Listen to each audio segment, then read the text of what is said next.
Messieurs, dames, bonjour et bienvenue au JC Cinécité de Vélizy. Je ne vous fais pas plus attendre, je vais vous demander de l'accueillir. Il est co-auteur, coproducteur et acteur principal de Maison de retraite. Merci d'accueillir Kev Adams.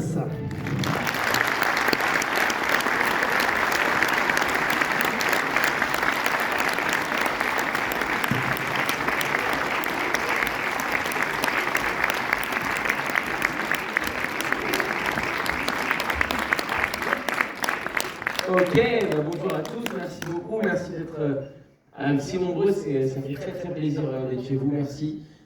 Très joli, très beau centre commercial, franchement. Très beau, quoi. C'est vraiment le Las Vegas de la banlieue parisienne, c'est sublime. Très heureux d'être avec vous les amis, merci infiniment d'être venus voir ce film aujourd'hui, qui est un film qui compte beaucoup pour moi, qui est très important, qui rappelle l'importance de nos aînés, de nos personnes âgées, qui rappelle à quel point... même passé un certain âge, ils ont encore beaucoup à nous transmettre et à nous apprendre. C'est ce que vous allez voir dans ce film dans un instant. Et puis c'est ce que j'ai vécu sur son âge, surtout avec ces légendes du cinéma français. C'était assez incroyable, je vous avoue, à vivre comme expérience. Je suis hyper fier de voir que cette salle est pleine parce que c'est un film qui a été compliqué à faire. Franchement, très compliqué. Peut-être le plus dur depuis le début de ma carrière à faire. Ça a été un film où on a eu du mal à trouver les financements pour faire le film, pour trouver l'argent. On a eu du mal à trouver des assurances, parce que la moyenne d'âge de notre casting c'est 80 ans, donc autant vous dire que les assurances n'étaient pas super motivées. Et puis ensuite on a démarré notre tournage en février 2020. Donc on a tourné pendant 3 semaines, puis on a dû couper évidemment en mars 2020 pendant le premier confinement. Donc toutes ces choses ont fait que ça a été beaucoup de difficultés, mais c'est pas tout. Pendant le confinement, pendant les 3 mois de confinement, une de nos actrices est tombée gravement malade du Covid et est rentrée en réanimation, puis dans le coma. On nous a dit qu'on ne reprendrait jamais ce film. Je ne raconte pas cette histoire pour vous angoisser, mais parce qu'elle se termine bien évidemment. Elle s'en est sortie et j'ai eu la chance de rencontrer les médecins qui l'ont accompagnée pendant toute cette épreuve. Et ils m'ont dit, dès qu'elle est sortie de coma, le premier truc qu'elle a dit, c'est j'ai un film à finir, je dois absolument finir ce film. Et je trouvais cette histoire trop mignonne, trop touchante, et elle est à l'image du film que vous allez voir. Et puis on a repris le tournage au mois de juillet, ensuite on devait sortir fin 2020, puis début 2021, puis milieu 2021, puis fin 2021. Et finalement, on sort en février 2022, à un moment donné où on ne parle pas du tout des maisons de retraite dans l'actualité. C'est ça qui est fou. Parfois, les choses se font d'une manière très étrange. Mais je me dis toujours que c'est pour le mieux. Ça doit être pour le mieux. En tout cas, c'est un film dont je suis très fier, qui est là pour rapprocher les générations entre elles.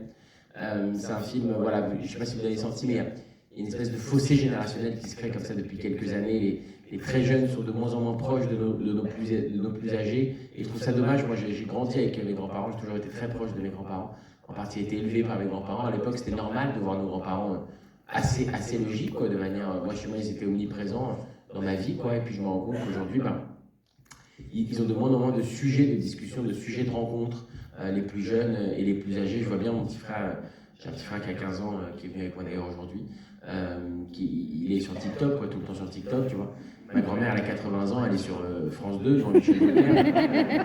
Donc forcément, quand ils se voient, il leur manque des points de discussion culturelle. Et j'espère que ce film va recréer des sorties grands-parents, petits-enfants pour aller au cinéma, parce que c'est des souvenirs merveilleux que j'ai de mon enfance. Moi, quand j'étais petit, j'allais avec mes grands-parents au cinéma, et c'était incroyable. J'allais soit avec mon grand-père, soit avec ma grand-mère. Parce que si j'allais avec les deux, ils s'engueulaient dans le cinéma. Et voilà, c'est un film qui est là aussi pour évidemment parler de ce sujet d'actualité qui est très fort, qui est l'isolement des personnes âgées, la mise à l'écart des personnes âgées. De quoi, pardon? Il y a quelqu'un qui parlait ou j'entendais moi? T'entends des voix. Jeanne d'Arc? C'est quoi?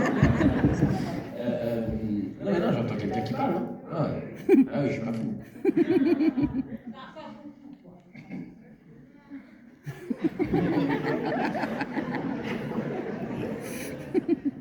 Ah oui, je suis sûr. Il y a un micro allumé en haut, c'est ça? C'est ça. Ça vous dérangerait pas de vous taire? Je rêve. Ça aurait été très marrant de continuer juste à le faire pendant que je parle et juste de faire les petits. Alors, comment ça? Alors, tout va bien? Je sais plus ce que je disais. Ah bah voilà. Vous suiviez? Avec ton petit frère. Alors, qu'est-ce que je disais? Avec ton petit Vous frère. accrochez? Non, vous êtes venu voir un film sur l'escalade, vous pas. Tu parlais de ton petit Voilà, mon frère. petit frère, exactement. Et je disais que voilà, il faut recréer des sujets communs et des moments communs pour les grands-parents, les petits-enfants et les parents pour que toute la famille puisse enfin se retrouver après cette période de Covid qui a été très dure. Mais ça, je l'avais déjà dit. Non, c'est bon, je sais où j'en étais. Je parlais de l'actualité, de cet isolement, cette mise à l'écart des personnes âgées et cette maltraitance. Et évidemment, on pointe tous ces sujets du doigt dans le film. On le fait avec la comédie. C'est un film, normalement, vous allez vous marrer, sinon on a raté notre job. Hein. C'est vraiment une comédie. Mais une comédie avec de la profondeur et qui pointe du doigt des vrais sujets comme justement cette mise à l'écart, mais aussi le fait que les soignants, les aides-soignants sont sous-effectifs et qu'ils ont besoin d'aide et qu'ils ont besoin de soutien, et aussi le fait qu'il ne faut pas stigmatiser, qu'il faut... Pas ouf. On entend des voix. D'accord. Oui. C'est d'une lourdeur, les gars, à un moment donné, faites quelque chose. C'est insupportable. Non mais sans déconner, il y a quelqu'un qui se balade dans le mall avec un micro. Alors on va prendre 2 crêpes, une au Nutella, une au chocolat. C'est un sup. Donc voilà, il y a plein de sujets qui sont abordés dans ce film qui j'espère vous toucheront, vous parleront et qui j'espère voilà, porteront ce film comme ça a été le cas depuis le début à chaque fois qu'on a présenté le film en avant-première. C'est un film, comme je vous l'ai dit, qui est fait pour tout le monde, les plus petits comme les plus âgés. C'est pour ça que je suis trop heureux, trop heureux de voir que dans cette salle il y a des gens très jeunes et dans la même salle il y a des gens, il y a d'autres gens, et c'est une très bonne chose. Et évidemment, je suis pas venu juste pour vous parler pendant 1 minute avant le film. Je suis aussi venu pour échanger avec vous, parce que c'est quand même. Personne ne va rien faire, voilà, des trucs comme ça. Non mais c'est ouf. Personne, vous voulez pas. Qu'est-ce qui se passe? Pourquoi ça parle dans le micro? Juste répondez-moi comme si j'étais un humain, je vous en supplie.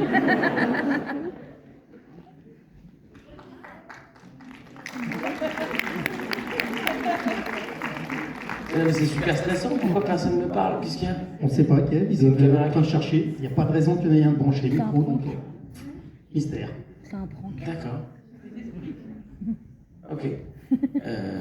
Je trouve ça. Bonjour, ça va? Installez-vous. Allez-y. Bonjour, vous allez bien? Vous êtes magnifique. Hein. Donc on en était au moment où on allait se dire, si vous avez des questions, si vous voulez discuter un peu, si vous voulez poser des questions, si vous avez des questions, j'ai des réponses. Si vous avez des affirmations, j'ai des contre-affirmations. Si vous avez des Uno, j'ai des contre-Uno. Ah merde alors. N'hésitez pas à lever la main de manière verticale et je serai ravi de discuter avec vous pendant les minutes qui suivent. Voilà, juste avant de vous laisser découvrir ce film. En tout cas, avant, j'aimerais quand même vous dire, c'est hyper agréable de voir une salle pleine comme ça de cinéma pour venir découvrir ce film en ce dimanche. Donc je vous remercie infiniment d'être là, c'est important quand même.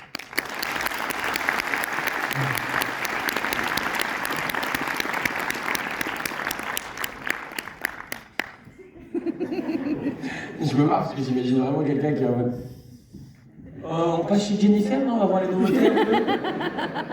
Pourquoi tu te balades avec un micro? Je sais pas. On me l'a donné au cinéma.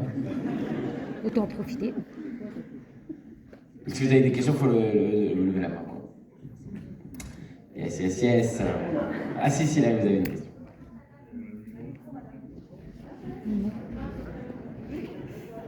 Merci. Salut Kev. Salut. Merci beaucoup d'être là pour présenter le film. J'avais 2 petites questions pour toi. La première, c'est, si j'ai bien compris, Stan Wawrinka a fait partie du film. Enfin, il a une place dans le film et je voulais savoir un peu comment il avait été intégré dans le film. Okay. Et la deuxième, c'est peut-être un peu plus bateau, c'est si tu pouvais avoir une actrice française avec qui tu rêverais de travailler, ce serait qui? Voilà, merci beaucoup. Putain, quand t'as dit je me suis dit, oh là là, elle va où? Ok, alors, première réponse, Stan est effectivement coproducteur du film, il fait un petit clin d'œil aussi à un moment donné dans le film, tu vas voir à la fin. Je vous dévoile pas son rôle, mais il est très mignon. Stan Wawrinka, pour ceux qui ne connaissent pas, est un joueur de tennis suisse, un grand champion de tennis qui a été numéro 3 mondial pendant un peu plus de 2 ans, qui a gagné Roland Garros, qui a gagné Wimbledon, qui a gagné... non, il n'a pas gagné Wimbledon, il a gagné Open d'Australie, US Open et Roland Garros. Il est champion olympique en double avec Roger Federer, c'est vraiment un immense joueur de tennis. Un pote à moi depuis longtemps, on est devenus potes il y a quelques années parce qu'il jouait contre Nadal en finale d'un tournoi. Et j'ai passé tout le match à le faire marrer en gros. Et il a perdu du coup. En gros voilà, il se faisait un peu massacrer par Rafael Nadal. Et genre tout le monde était pour Rafael Nadal. Et moi ça me faisait de la peine que ce mec qui est trop gentil, tu vois, personne ne soit pour lui. Donc moi je passais mon temps à dire des mots en semi-espagnol comme j'adore le faire à Rafael Nadal, tu vois. Genre, t'inquièto, il va te massacrer, tu vois, c'est mon poteau. Et donc lui, il était mort de rire sur le terrain, on est devenus potes. On s'appelle très régulièrement, très souvent, pour savoir un peu comment ça va, le tennis, les films, les spectacles, tout ça et tout. C'est très cordial, très cool comme relation. Il est venu voir mon spectacle plusieurs fois. Et puis, ce film a une histoire particulière. Je vous l'ai dit au début, je vais essayer de raconter ça rapidement, mais je m'excuse, ça prend un petit peu de temps. On a essayé de trouver des financements pour faire le film de manière un peu normale. Il faut savoir que le sujet des personnes âgées, ça fait peur. On a galéré. Après, on a galéré aussi à trouver des financements privés. Bref, au final, on a trouvé un financier privé qui a accepté de financer ce film pour nous. Okay, une espèce de mécène qui a dit « Moi, je le paye le film, il n'y a pas de problème. » Sachant qu'on aurait pu passer 1000 fois à d'autres projets, mais j'avoue, c'est un peu ma faute. J'ai fait une obsession sur ce projet. J'étais en mode « C'est ça que j'ai envie de faire après. » Du coup, on s'est retrouvé pris par le temps. On trouve un financier. Le mec commence à mettre de l'argent pour faire le film. Enfin, il nous promet qu'il va mettre de l'argent pour faire le film. Donc il nous donne un go. Okay. Le go, il faut savoir qu'avant de tourner un film, on fait ce qu'on appelle une préparation. Donc c'est-à-dire qu'il y a des gens qui travaillent, des techniciens, des machinistes, des gens qui repèrent les décors, des gens qui font la lumière. Vous imaginez bien, quand on tourne pas un film comme ça du jour au lendemain, il y a tout un travail de préparation à faire en amont. Et ce travail de préparation-là, on commence à le faire pendant 3 semaines, donc on est en route, on a le casting à peu près qui est là derrière moi, toute l'équipe est prête, on s'apprête à démarrer le tournage. Et puis, après 3 semaines de préparation, ce financier en question dit il faut qu'on se voit rapidement, je suis de passage à Paris et tout, donc je vais le voir à Paris, et le mec me dit j'arrête là, je ne veux plus faire ce film. Donc on se retrouve, après 3 semaines de préparation, à 3 semaines du tournage, avec plus d'argent pour faire le film. Donc c'est une catastrophe, c'est un film moi, qui me tient très à cœur, c'est le premier que je coécris, donc t'imagines bien que c'est la merde. Quoi. Mais je dis à mon associé, Elisa qui est là, qu'est-ce qu'on fait? Elle me dit, qu'est-ce qu'on fait? Je sais pas, qu'est-ce qu'on fait? Ma mère qui est très pragmatique, elle me dit, vous arrêtez là. Ce film il est compliqué, parfois c'est compliqué, c'est comme ça. Vous payez les gens là, qui ont travaillé pendant 3 semaines et vous passez à autre chose, tant pis, vous ferez ça plus tard. Tu vois. Sauf que tu imagines bien que sur un film de celui-là, c'est dur de dire à des acteurs de 83 ou 85 ou 87 ans, le film qu'on devait faire dans 2 semaines, bon ben on l'annule, on n'a plus l'argent, on le fera plus tard. Tu vois. C'est vrai, c'est drôle, mais c'est vrai, on n'a pas la même notion du temps non plus à cet âge-là, tu comprends? Donc c'est assez dur quoi, comme situation. Et puis on tourne en rond, je rentre chez moi, je ne sais pas comment on va s'en sortir. Puis Stan m'appelle, vraiment pas du tout pour ça, il m'appelle en mode ça va? Et moi je suis en mode ouais, ça va. De toute façon, quand tu me dis ça va, je te dis toujours ça va. Et lui il me dit ah, ça va pas de ouf, hein. Je dis non, ça va pas de ouf. Et donc il me dit qu'est-ce qui se passe et je lui raconte l'histoire, aussi simplement que je viens de te la raconter. Quoi, tu vois. Je lui dis c'est un film qui me tient à cœur, qui nous tient à cœur, on a envie de défendre ça, c'est un sujet incroyable, on a une équipe de dingue, on a un casting de dingue, c'est dommage quoi. Tu vois. Il me dit ouais, je comprends, écoute, moi je suis toujours un petit peu intéressé au cinéma et tout ça, on voit le scénario. Donc je lui envoie le script, il lit l'histoire en 3 heures. Il adore l'histoire, il me rappelle, il me dit c'est drôle, c'est émouvant, putain, c'est tout ce que moi j'ai envie de voir au cinéma, c'est super et tout.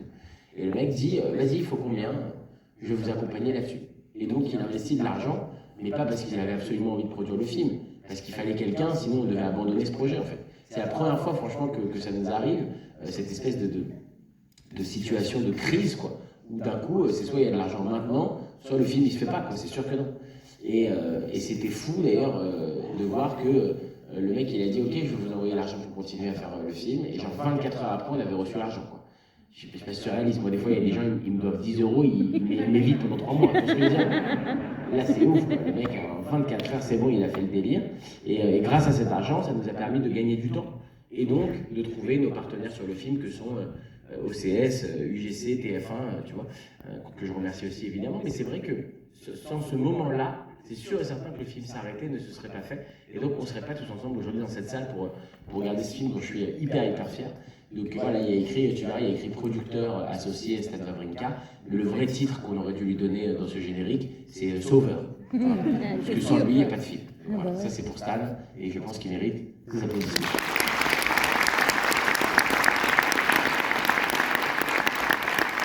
Et l'autre question, c'était quelle actrice française tu aimerais jouer? C'était ça, non? Yes. Dans un cadre de film, hein, on est d'accord. Oui.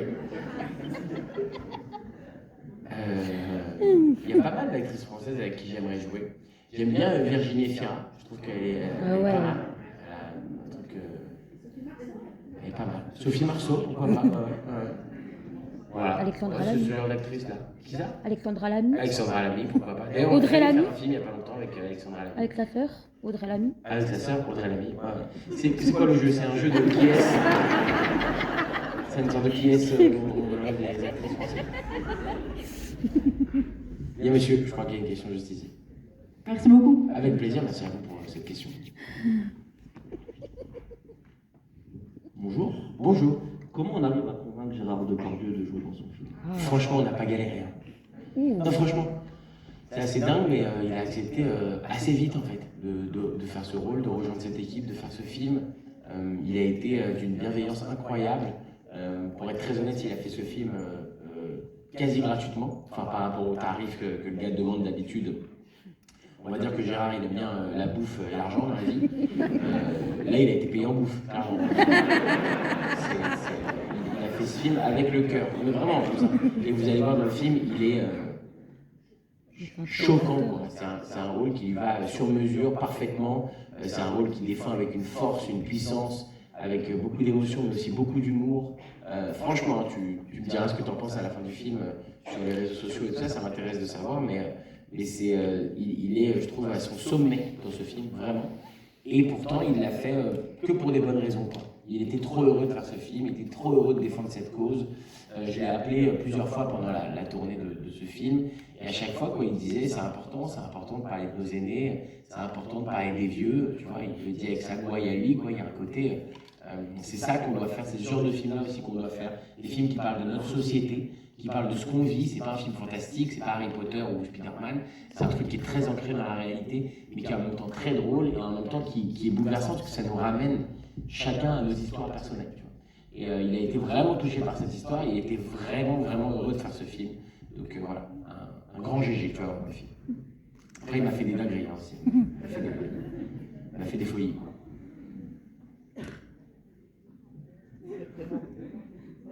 Ouais, je te vois. Et parce qu'il y a un micro Il y a normalement. quelqu'un d'autre, allez-y. Hein.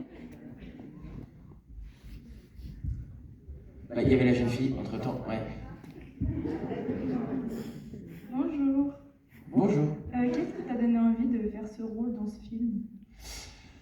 Qu'est-ce qui m'a donné envie de faire ce rôle dans ce film? Écoute, c'est une question profonde. Qu'est-ce qui m'a donné envie de faire ce rôle dans ce film?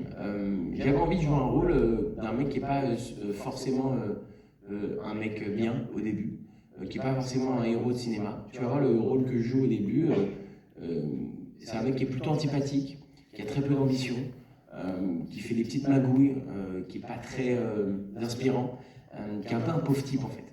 Et j'avais envie de jouer un pauvre type qui devient un mec bien. Et c'est dur de trouver ça dans des films, c'est dur, moi souvent quand on me propose des films, c'est l'histoire un peu du mec, tu vois, le héros dès le début, ou alors du mec qui va tout faire pour pécho la jolie fille à la fin et il y arrive. Et je me suis dit, j'ai envie de faire un film différent où d'un coup, c'est l'histoire d'un mec qui déteste des gens, qui déteste des personnes, tu vas voir, et qui finalement va se rendre compte qu'il déteste des gens parce qu'il ne les connaît pas, et que le jour où il va apprendre à les connaître, sa vie va changer, et il va comprendre tout ce qui lui manque. Et c'est des histoires que j'adore voir au cinéma, c'est des histoires que j'adore voir à la télé. Et donc j'avais envie de faire un film comme ça, quoi, tu vois, sur des opposés qui se rencontrent et qui finalement se rendent compte qu'ensemble, ils sont plus forts, ils sont plus grands et ils ont encore plus de belles choses à faire, quoi. Parce que c'est un peu ma vision de la vie, tout simplement. Voilà. Du coup, c'est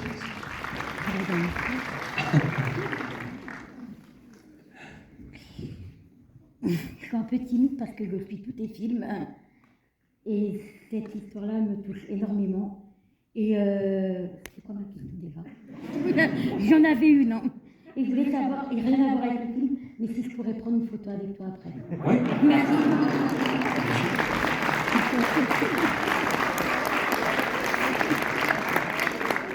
Arrêtez, vous allez me mettre dans tous ces états. Question sur la droite. Oui. Bonjour Kev. Salut. Pareil, je suis un peu tous tes films, j'aurais une question à te poser. parce qu'à chaque fois tu fais un peu des films avec certaines émotions. Voilà, je te suis depuis tout petit, depuis Soda avec sur le vent. Et j'aurais voulu savoir quels sont tes projets à venir et pareil si on peut une photo après. Écoute, c'est drôle parce que tu m'as dit quels sont tes projets à venir et j'ai un projet qui s'appelle Avenir. Oh. Pour de vrai. Et puis j'ai un film qui sort à la fin de l'année avec Camille Lelouch qui s'appelle Bloqué. C'est l'histoire de deux personnes bloquées dans un ascenseur le soir du Nouvel An. Voilà. Et lui, c'est l'histoire d'une fille qui est super stricte, super tu vois, énervée. Elle va à une soirée le soir du Nouvel An pour rompre avec son copain, donc elle est vraiment vénère, quoi, tu vois. Et l'histoire d'un mec qui est plutôt tranquille, plutôt doux, qui est déguisé en dinosaure et qui va à une soirée déguisée du Nouvel An, quoi, si tu préfères. Et les deux, tous les opposent, ils n'ont pas la même vision de la vie, ils n'ont pas la même vision de l'amour, ils n'ont pas la même vision de tout. Et finalement, ils vont se retrouver bloqués ensemble dans cet ascenseur et ils vont devoir partager cette soirée du Nouvel An parce qu'il n'y a pas de réparateur qui vient, puisque c'est le soir du Nouvel An. Et c'est vraiment marrant. Donc là, on a tourné déjà ce film-là l'année dernière et ça va sortir à la fin de l'année, voilà, pour les projets. Et puis je te dis une série pour TF1, j'espère, qui s'appelle Avenir et qui est une espèce de retour vers le futur, mais à la française, quoi. Tu vois, c'est pas Marty McFly, c'est Jean-Martin McFly, quoi, tu vois. En gros. Mais merci de ton soutien, en tout cas, ça fait plaisir.